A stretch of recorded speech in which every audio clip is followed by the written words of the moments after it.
Shalom Yasharallah Yahawada, Brother Malak, back with a biblical lesson. I'm a man of many gifts and talents, but there's nothing like the gift of prophecy, the gift of prophesying. It's truly the best gift of them all.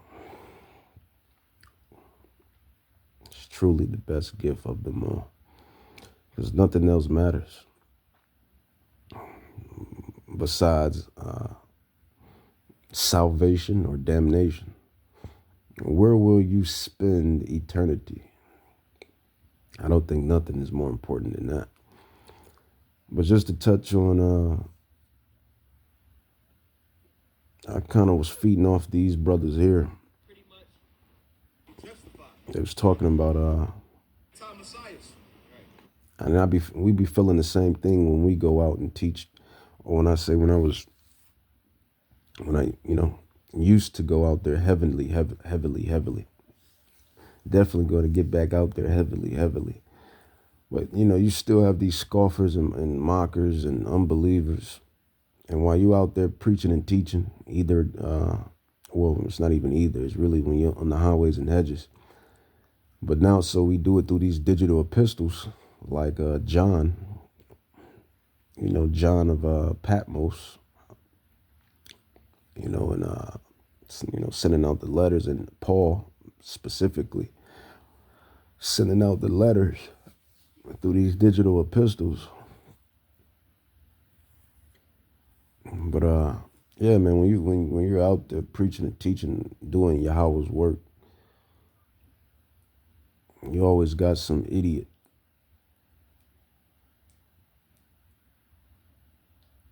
that will try to combat what you're saying. And you really can't blame them because Yahweh hasn't woken them up yet. Yahweh has them still blind. So you really can't you really can't be that angry at first or at second.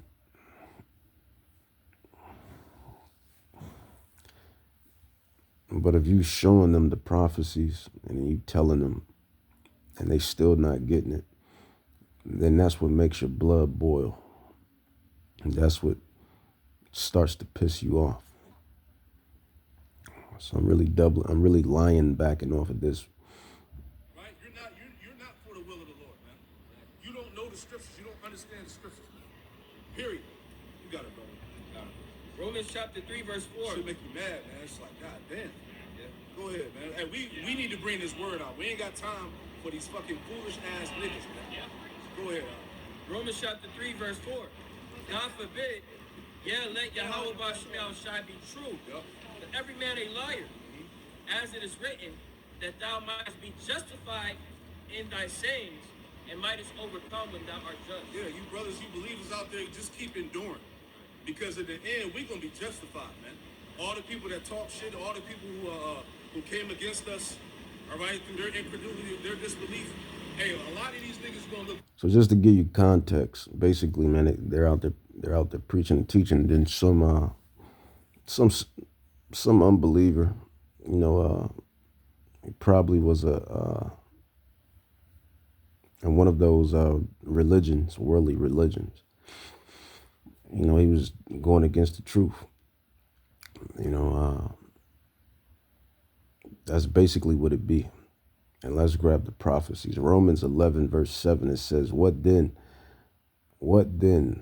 Yashra'Allah, in the ancient Paleo-Hebrew, in the ancient tongue, it's Yashra'Allah.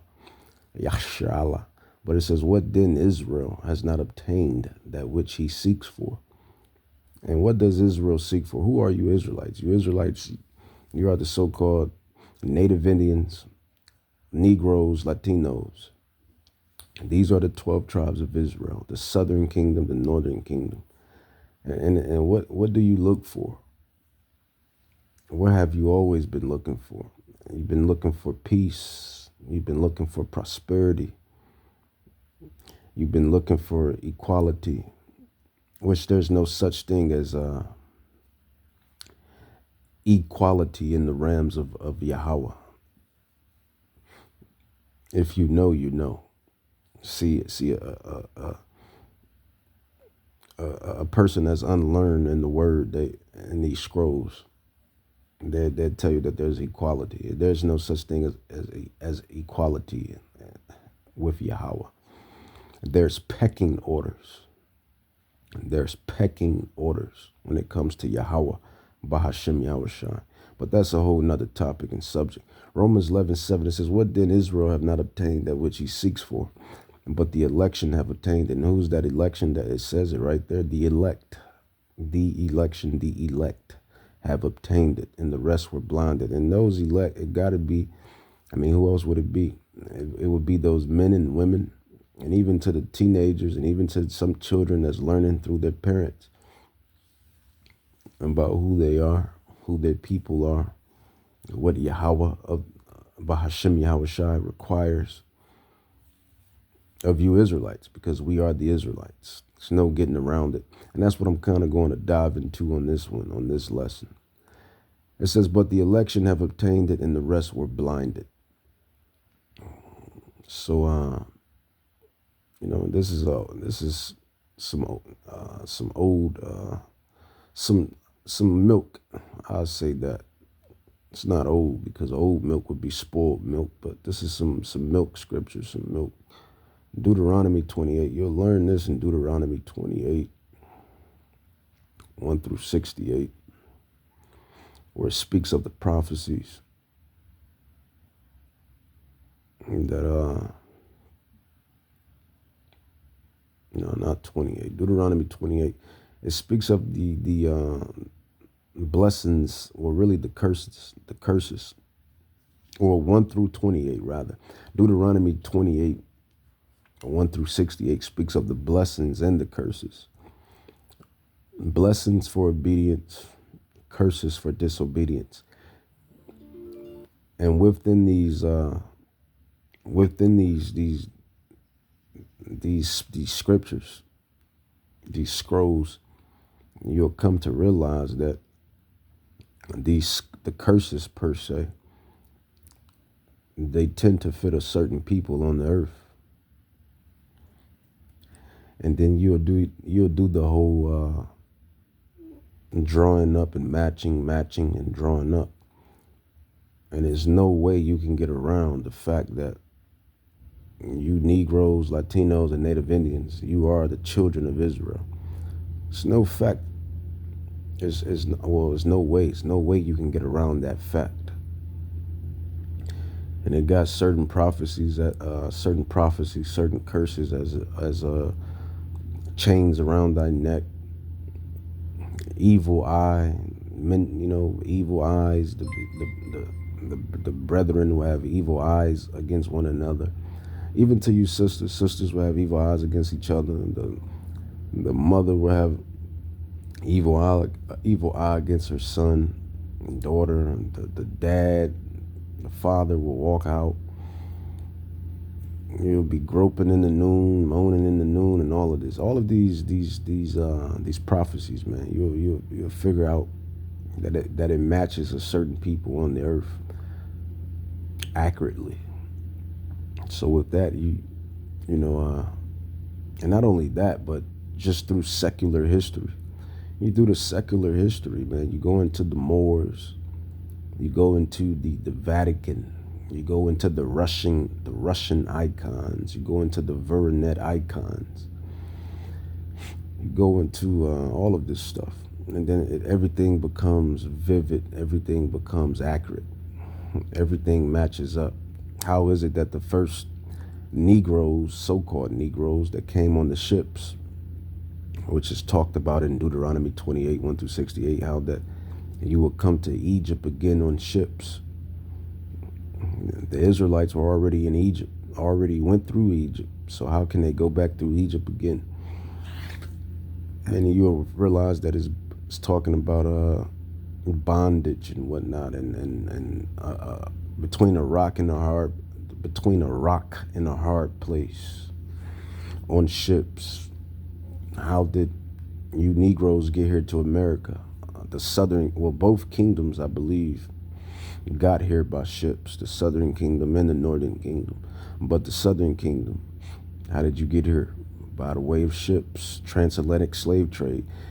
And when you really know the history, and when you really do your history, and when you really in these scrolls, man, the transatlantic slave trade was not the only slave trade. You had the Silk Road slave trade, you had the Sub-Saharan slave trade, you had a couple other slave trades. So and these were done by these nations.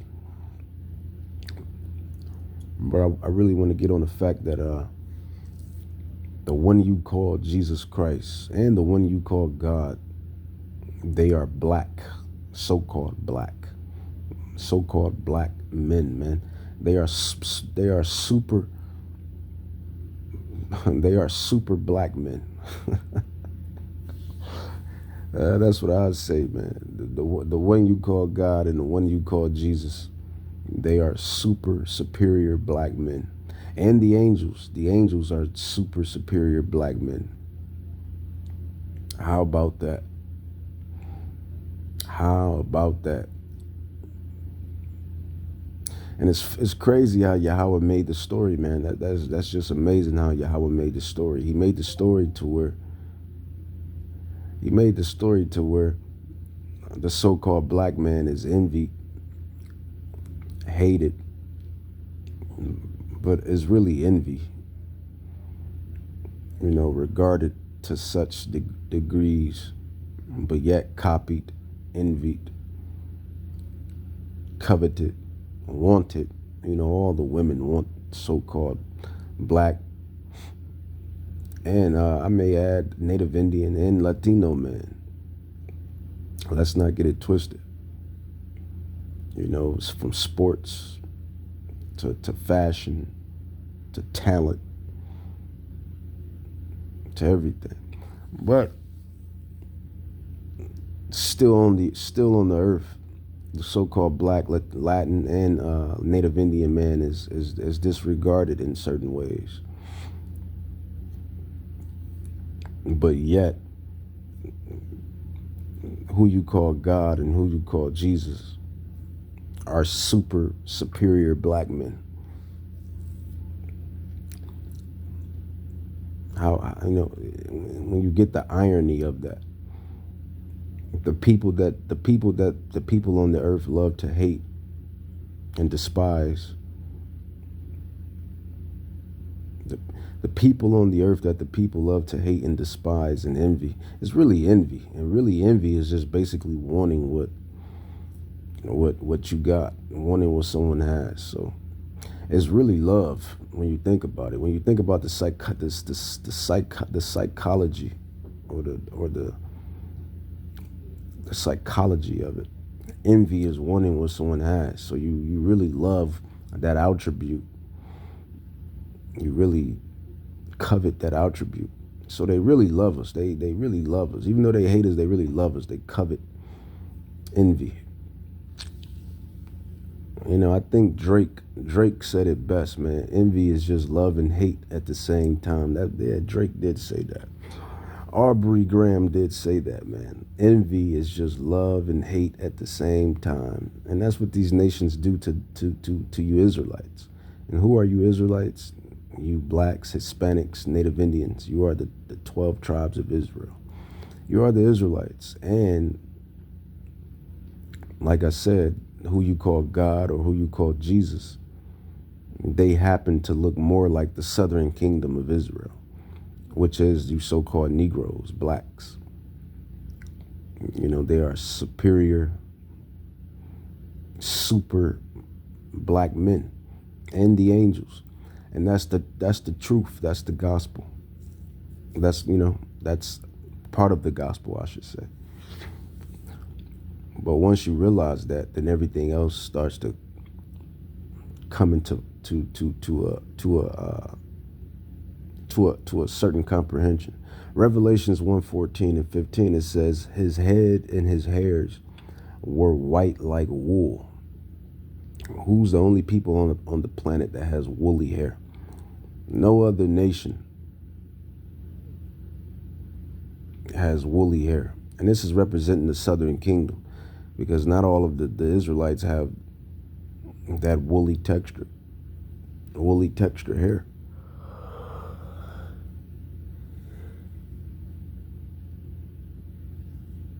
Not all of not all of the tribes, look like, and that's probably by the way of, the scatterings too, man, because we were scattered through the four corners. So, we procreated with the women. Procreation. That's one thing the so-called, even to the Latino man, even to the Native Indian man, that's one thing we gonna do. We gonna procreate, man. The black and brown man is going to procreate. It says Revelations 1:14. It says his head and his hairs were white like wool. But the southern kingdom, man, the southern kingdom of Israel, we have that woolly textured hair. And the chief tribes. It says his head and his hair were white like wool, as white as snow, and his eyes were as a flame of fire, and his feet like unto fine brass, as if they burned in a furnace, and his voice as the sound of many waters. So he has woolly hair, dark skin, and he has a loud voice, deep, loud voice, where he's loud. These attributes fit what people on the earth? Who has dark skin, who has woolly hair, and who is always pronounced as being loud and ghetto. That's what these devils like to say. You're loud and you're ghetto. But this is described right in the Bible. Let's go to another precept. Daniel chapter 7, verse 9. It says, I beheld till the thrones were cast down, and the Ancient of Days did sit. Who is the Ancient of Days, man? That means to be beyond time, man. The Ancient of Days is to be beyond time. You're not confounded or confined by time. I beheld till the thrones were cast down, and the Ancient of Days did sit, whose garment was white as snow, and the hair of his head like the pure wool. His throne was like the fiery flame, and his wheels as a burning fire. It says a fiery stream issued and came forth from before him. Thousands ministered unto him. 10,000 times 10,000 stood before him. The judgment was set and the books were open. And that's talking about the Father. So Daniel 7, 9, and 10 is going into the Father. He has woolly hair with a long white garment, and he sits on the throne, and the thousands of spirits will really worship and bow unto him. And then you have Revelations 14 and 15 talking about, John the Revelator, how he seen Yahushua. His head and his hairs were white like wool. So woolly hair, woolly textured hair, and brown skin, man. Who else looks like that? Let's grab Revelations 4:3, because that goes into the Ancient of Days too. It says, and immediately I was in the spirit, and behold, a throne was set in heaven, and one sat on the throne, and he that sat was to look upon like a jasper and a sardine stone.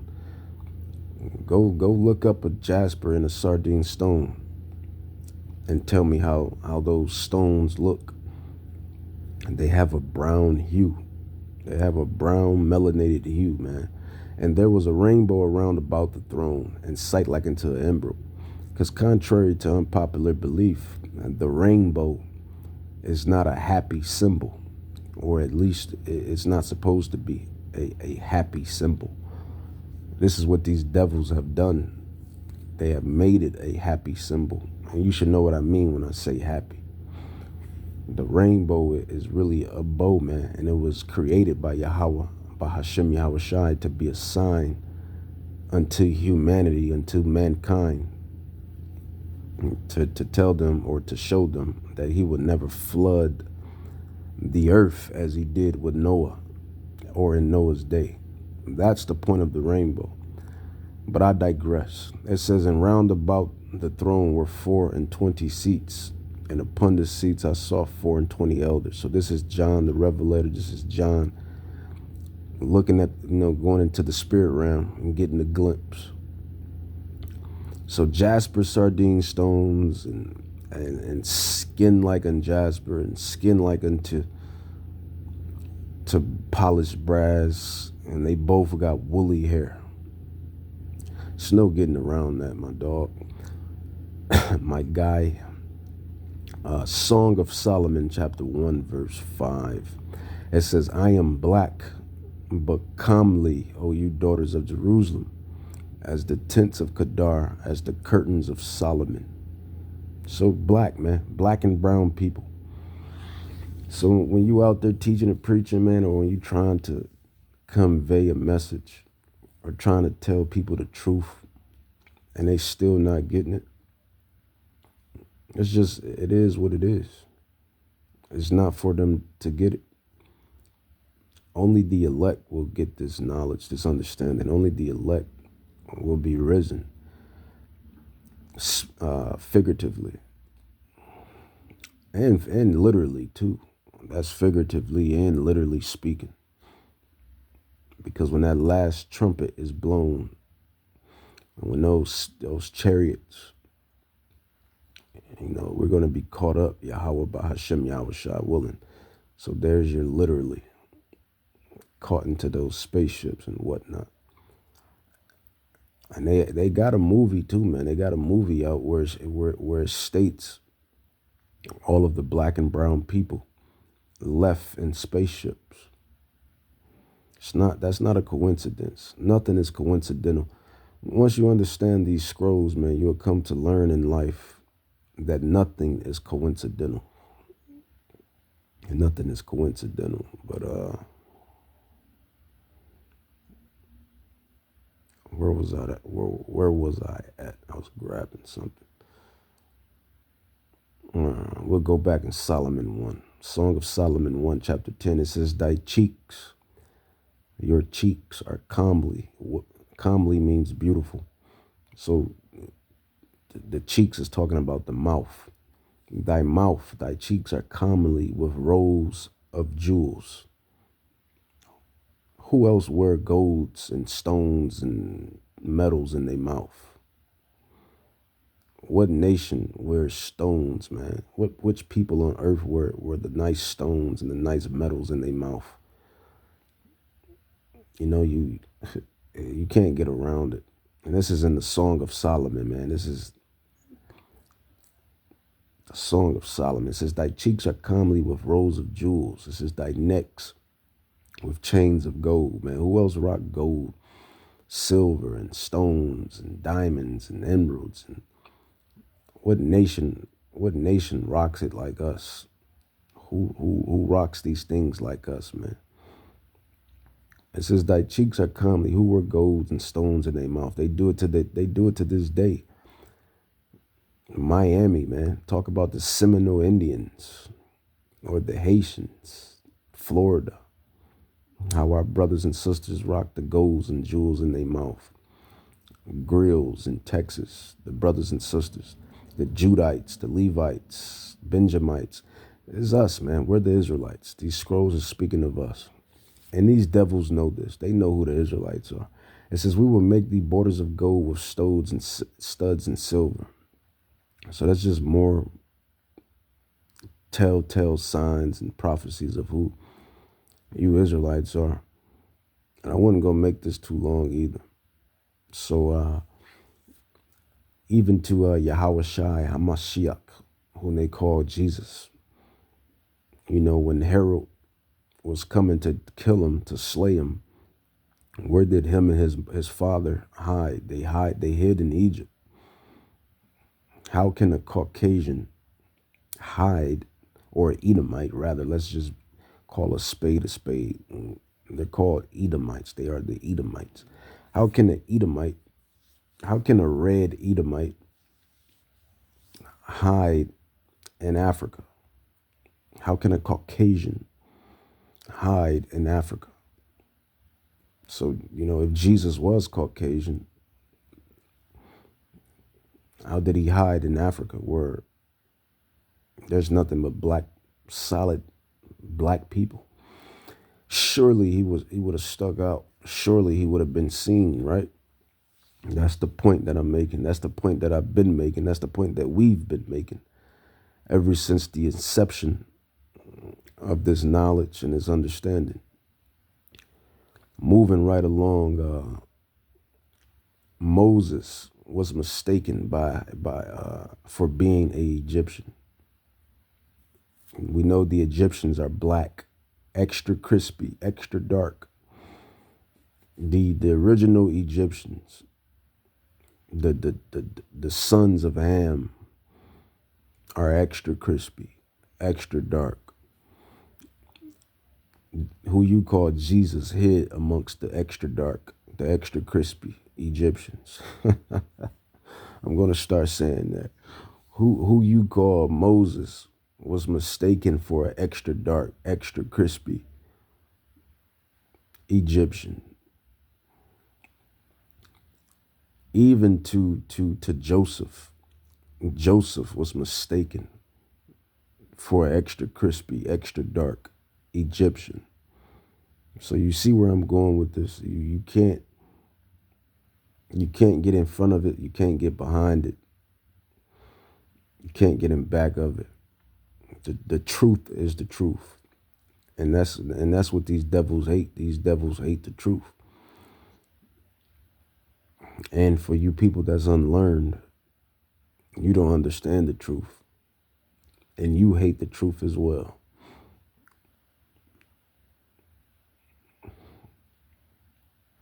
So you have Moses mistaken for an extra dark, extra crispy Egyptian. You have who you call Jesus, which is Yahushai, who hid amongst the extra dark, extra crispy Egyptians. And then you have Joseph, who's mistaken for extra dark, extra crispy Egyptian. Because them Egyptians, man, them Hamites, they were dark, man. They dark people, man.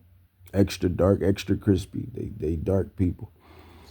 So this is proven, or this proves that the Israelites were black people. You know, the southern kingdom and the northern kingdom, they were brown too. They all melanin. They got melanin. So, but even with that being said, all of the Israelites are not going to look like Wesley Snipes, because we have, been scattered through the four corners. And, we're going to, the Israelite men, we're going to knock down all the women. And that's just a given. So now you have the Israelites that look like all the rest of the heathen nations, the Gentile nations. It is what it is. Let me grab, I like Romans 3:3. Let's grab Romans 3:3. Romans 3:3 is good. Romans 3:3 is always good. And let's grab why you people are still deceived to some degree. To Job 9:24. Job 9:24. It says, the earth is given into the hand of the wicked. He covered the faces of the judges. Who are the judges? The judges is us. I'm the judge. Those apostles out there, they're the judges. Those prophets out there, they're the judges. We're the Israelites. We come through the stock of our forefathers, Abraham, Isaac, Jacob. We are the righteous judges, man, the Israelites. Job 9:24 said, and Yahweh willing, we are the hopeful elect that's going to be reigning with Yahweh Shai Mashiach, judging with him in the kingdom. Yahweh willing. Job 9:24 says, the earth is given into the hand of the wicked. He covered the faces of the judges, the Vatican, the Russian icons, the Voronet icons. When you look at those Russian icons, those are the judges, the Israelites. It says, Job 9:24 says, the earth is given into the hand of the wicked. Who is the wicked? Well, the Bible tells you who the wicked is. You should know who the wicked is. Anything that's contrary to Yahweh Bahashem Yahweh Shai, And specifically, the wicked is a nation, which is Esau. Esau, as the rabbis, as these Edomite rabbis like to say, Esau. Esau. Says the earth is given into the hand of the wicked, man. You Rothschilds, Rockefellers, DuPonts, Oppenheimers, Gettys. Yeah, you're the wicked. The Edomites, Edom. And they have lied and whitewashed everything. It says Job 9:24 says the earth is given into the hand of the wicked. He covered the faces of the judges, the righteous, the Israelites. You Negroes, Latinos, Native Indians, Puerto Ricans, Dominicans, Blacks, Haitians, Jamaicans. And I'm best to believe that or I'm willing to believe that the Aztecs and the Mayans and the Incas, the Aztecs, the Incas, the Mayans, I'm willing to believe that they are Israelites as well. Job 9:24, the northern kingdom of Israel, the southern kingdom of Israel. It says Job 9, the Chakawas, the Reubenites, the Gadites, the Cherokees, the Panchis, these tribes, man, which is the righteous. It says Job 9:24 says the earth is given into the hand of the wicked. He covered the faces of the judges thereof. If not, where and who is he? So that's why you people don't believe, or it's hard for you people to believe to believe the truth. It's hard for you to get away from the deception. But Yahweh has risen up. He has risen up the prophets. He has risen up the election. Romans 3:3, it says, for what if some did not believe? Shall their unbelief make the faith of Yahweh without effect? Yahweh forbid. Yeah, let Yahweh be true, but every man a liar. And that's just what we're going to do. We're going to continue to preach and teach the truth until Shiloh comes, man. Shiloh. Until Shiloh comes. Let's grab Matthew 24. Matthew 24, verse 14. It says, and this gospel, by the way of this doctrine, by the way of, the apostles, prophets, teachers, scholars being out there on the highways and hedges, by the way of these digital epistles, these video epistles, these letters, and this new era, just as Paul sent out the epistles to all of the churches, we send out these letters, these digital letters, these video epistles, the same way Paul and John and etc. This is how this gospel is going to bring everything together. Matthew 24, verse 14, and this gospel of the kingdom shall be preached in all the world for a witness unto all the nations, and then shall the end come. And that's what you see, man. That's what you see. That's what you see. And I wanted to grab another. I'll grab another prophecy. Let's grab Matthew 24. It's nothing like Matthew 24. Matthew 24, verse 22. And it says, and except those days should be short, there should no flesh be saved, but for the elect. For the elect's sake, those days should be shortened. So Yahweh Shai is coming for the elect, those that understand this doctrine. The doctrine that's according to the real knowledge, the only one knowledge, the true knowledge. Matthew 24:31, it says, and he shall send his angels with a great sound of a trumpet, and they shall gather together his elect from the four winds, from one end of heaven to the other. And with that, I'm going to say, Kohalam La Yahweh, Bahashim Yahushai, Bahashim Rakat Kadash.